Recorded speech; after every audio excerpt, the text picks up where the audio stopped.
आप सभी का बहुत बहुत स्वागत है मेरे इस YouTube चैनल में। भारत के इतिहास से संबंधित कुछ महत्वपूर्ण प्रश्नों पर रोज हम डिस्कशन कर रहे हैं, जो कि UGC net, JRF, set, TGT, PGT, UPSC, CG set जैसे परीक्षाओं के लिए काफ़ी इम्पोर्टेंट हो सकता है। अगर आप इस तरह के किसी भी परीक्षा की तैयारी कर रहे हैं, मतलब कि आपके परीक्षा का जो मेन सब्जेक्ट है वो हिस्ट्री है, तब ये वीडियो श्रृंखला आपके लिए काफ़ी इम्पोर्टेंट हो सकता है। इसके अलावा अगर आप किसी दूसरे एग्जाम की तैयारी कर रहे हैं, जैसे कि व्यापम हो गया या फिर कुछ रेलवे हो गया, एसएससी हो गया, तब ऐसे में आप इस वीडियो सीरीज को ना देखें तो ही अच्छा होगा, क्योंकि इसमें जो हिस्ट्री के हम क्वेश्चंस देख रहे हैं ना, उसका जो लेवल है वो बहुत ज़्यादा हाई रहता है अधिकतर। तो आप इस तरह की परीक्षाओं की तैयारी कर रहे हैं तो आपके लिए ठीक है। हम लोग सीधे क्वेश्चन पर आते हैं। पहला क्वेश्चन दिया है, अल्तमगा जागीर का संबंध किस मुगल बादशाह से है? अल्तमगा जागीर, ये जो अल्तमगा जागीर है ना, ये मुगल काल में एक तरह का जो आनुवांशिक जागीर होता था वो होता था। और ये जो अल्तमगा जागीर है, ये बादशाह के विशेष कृपा पात्र लोगों को दिया जाता था। अल्तमगा जागीर, इसका संबंध है बादशाह जहांगीर से। जहांगीर के द्वारा इसको शुरू किया गया था। ये वंशानुगत होता था। वंशानुगत मतलब कि पिता के बाद उसके पुत्र का अधिकार उसमें होता था, वंशानुगत। जबकि जो मनसबदारी व्यवस्था के अंतर्गत जो जागीर वगैरह दी जाती थी ना, वो व्यक्ति के जीवन काल तक ही होता था, बाद में ले लिया जाता था। जबकि अल्तमगा जागीर जो है ये वंशानुगत होता था, राजा के मतलब बादशाह के विशेष कृपा पात्रों को मिलता था। अगला क्वेश्चन दिया है, निम्न पर विचार करने को बोला जा रहा है। पहला है, आंध्र सातवाहन शासकों के विषय में मत्स्य पुराण से जानकारी मिलती है। बिल्कुल सही है भाई।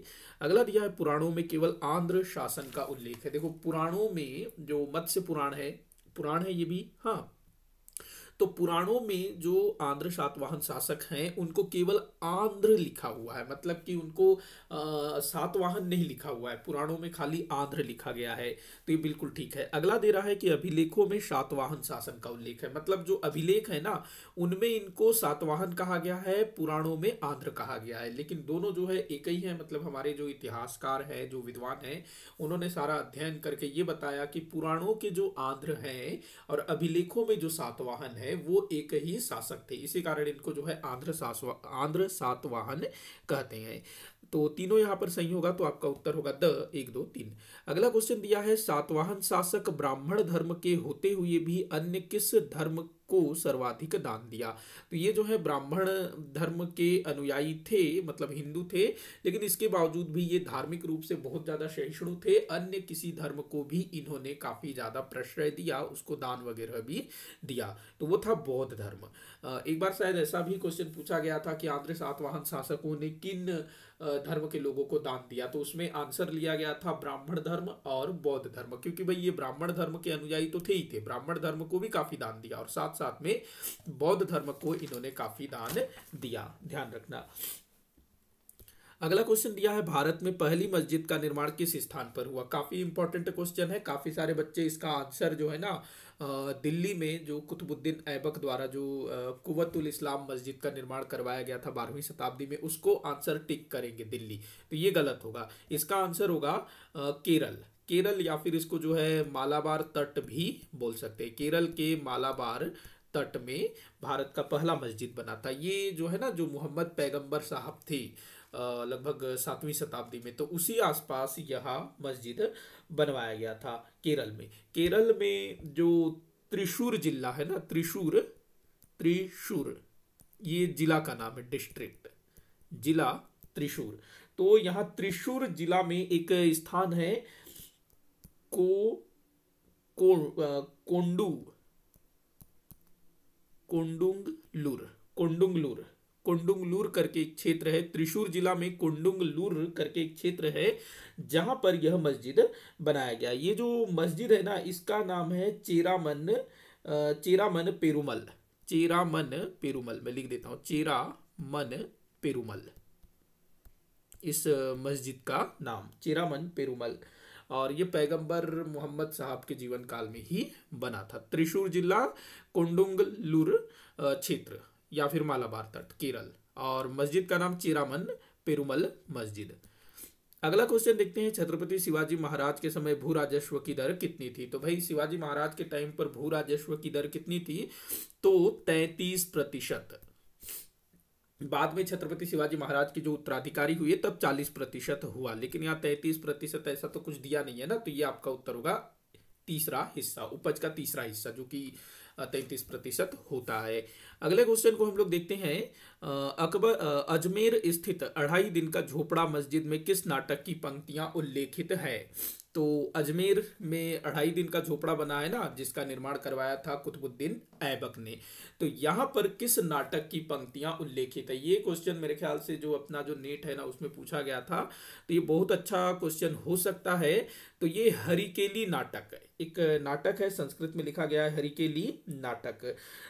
तो इसकी पंक्तियां जो है 2.5 दिन के झोपड़ा मस्जिद में लिखा हुआ मिला हुआ है। देखो जो हरिकेली नाटक है इसके रचना की थी विग्रहराज द्वितीय ने, विग्रहराज द्वितीय। ये जो विग्रहराज द्वितीय है ये चौहान वंश का शासक था। चौहान, जो पृथ्वीराज चौहान जिस वंश से थे ना, उसी वंश के ये शासक थे विग्रहराज। सॉरी माफी चाहूंगा, ये चतुर्थ होना चाहिए, हाँ चतुर्थ, विग्रहराज चतुर्थ। तो ये जो है अपने चौहान वंश के शासक थे, और इनके द्वारा यह जो नाटक है हरिकेली नाटक यह लिखा गया था।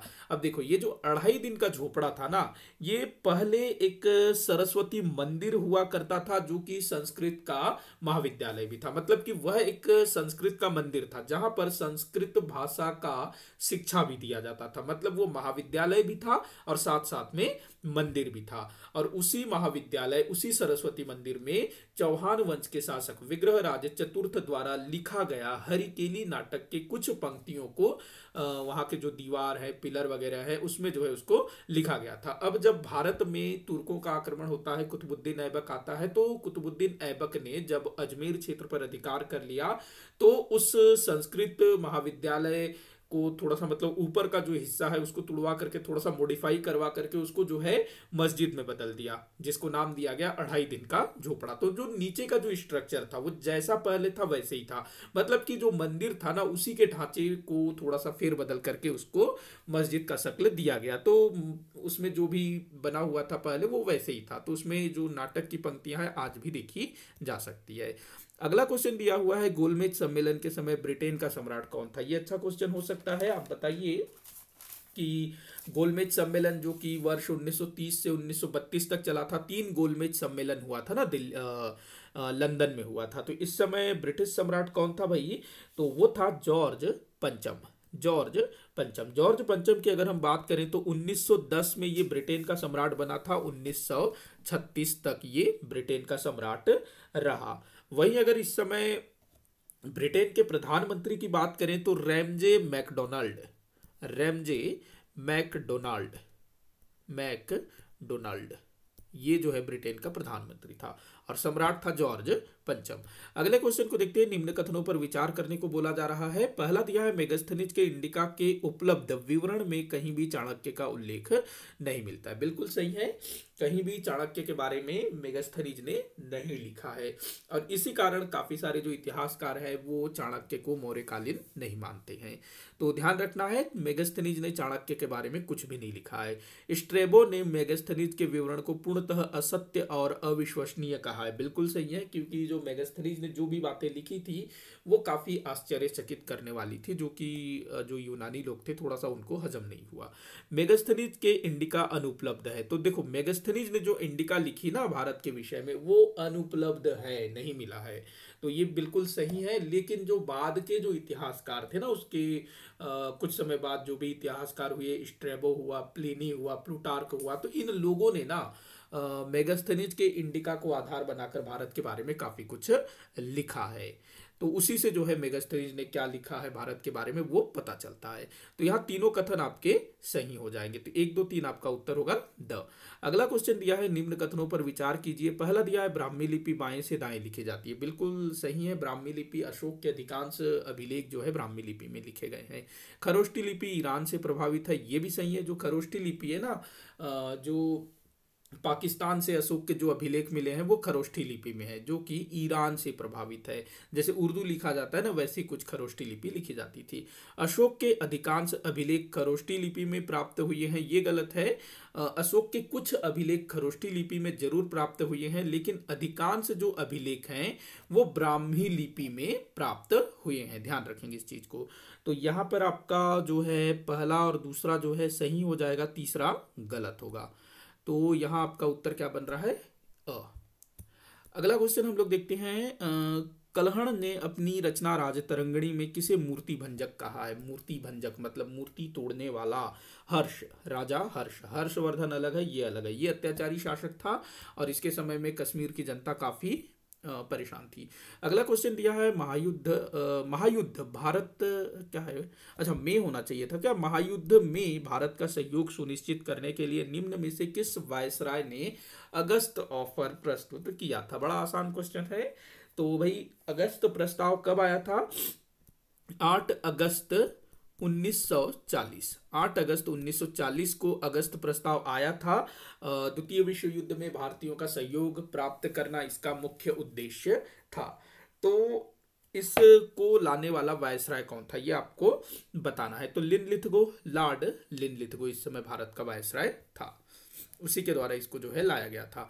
अगला क्वेश्चन हम लोग देखते हैं, कौन सी रचना जियाउद्दीन बर्नी की नहीं है? तो भाई जियाउद्दीन बर्नी की रचना कौन सी नहीं है? तो ये जो सयूरगल है ना, ये कोई पुस्तक नहीं है। सयूरगल जो है ना, जो मध्यकालीन भारत में जो दान में दिया गया जो जमीन होता था उसको सयूरगल कहा जाता था।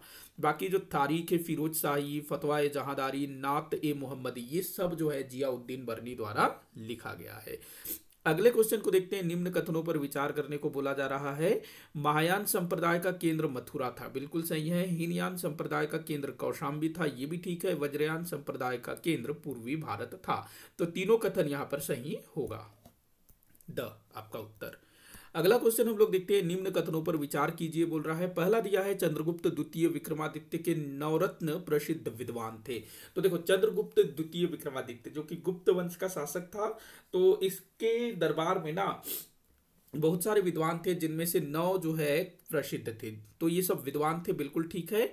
अगला दिया हुआ है कृष्णदेव राय के अष्ट दिग्गज विजयनगर साम्राज्य के 8 बड़े अधिकारी थे। तो ये गलत है। कृष्णदेव राय के दरबार में अष्ट दिग्गज थे, लेकिन वो जो है बड़े अधिकारी नहीं थे। वो जो है तेलुगु भाषा के प्रसिद्ध कवि थे। तो यहाँ पर ये गलत हो जाएगा कथन। अगला दिया है छत्रपति शिवाजी महाराज के अष्ट प्रधान प्रसिद्ध कवि थे, ये यहाँ पर गलत है। ये प्रशासनिक अधिकारी थे। तो यहाँ पर पहला सही होगा, दूसरा तीसरा गलत होगा। तो यहाँ असत्य कौन है वो आपको पहचानना है ना। तो पहला वाला सही है, दूसरा और तीसरा जो है असत्य है। अगले क्वेश्चन को हम लोग देखते हैं। दक्षिण के किस राज्य ने स्वेच्छा से मुगल बादशाह अकबर की अधीनता स्वीकार किया था? तो भाई देखो, जो खानदेश है इसने जो है अकबर की अधीनता स्वेच्छा से स्वीकार किया था। देखो, ऐसा नहीं है कि इसने बिल्कुल सामने से आकर के अकबर की अधीनता स्वीकार की। देखो क्या है, जब अकबर ने संपूर्ण उत्तर भारत को जीत लिया, राजस्थान वजस्थान सबको, तो अकबर ने दक्षिण भारत के जो शासक थे उनके पास संदेश भिजवाया कि आप लोग हमारी अधीनता स्वीकार कर लो, नहीं तो हम आपके ऊपर आक्रमण कर देंगे। तो यहाँ पर बाकी तो नहीं डरते हैं, लेकिन खानदेश जिसकी सीमाएं मुगल साम्राज्य से लगी हुई थी, तो यहाँ का जो शासक था, खानदेश का जो शासक था, जिसका नाम था अली खां। अली खां, तो ये जो है वर्ष 1591 को स्वेच्छा से मुगल बादशाह अकबर की अधीनता को स्वीकार कर लेता है। कालांतर में जब इसकी मृत्यु हो जाती है ना, तो इसका जो बेटा था मीरन, मीरन कुछ नाम था, हाँ मीरन, तो वो जो है अकबर की अधीनता को अस्वीकृत कर देता है। बाद में फिर अकबर जो है उसके ऊपर अटैक कर देता है। असीरगढ़ का युद्ध होता है ना 1601 में। तो ध्यान रखना है, खानदेश के शासक अली खान ने 1591 में अकबर की अधीनता स्वेच्छा से स्वीकार की थी। तो इसी के साथ आज का ये वीडियो यहीं पर समाप्त होता है। आप लोग मुझे कॉमेंट करके बताइएगा कि आपसे कितने क्वेश्चन सॉल्व हुए। किसी भी क्वेश्चन में कोई भी डाउट हो जरूर बताइएगा, और आप लोग किस परीक्षा की तैयारी कर रहे हैं ये मुझे जरूर बताइएगा। वीडियो को आखिर तक देखने के लिए बहुत बहुत धन्यवाद।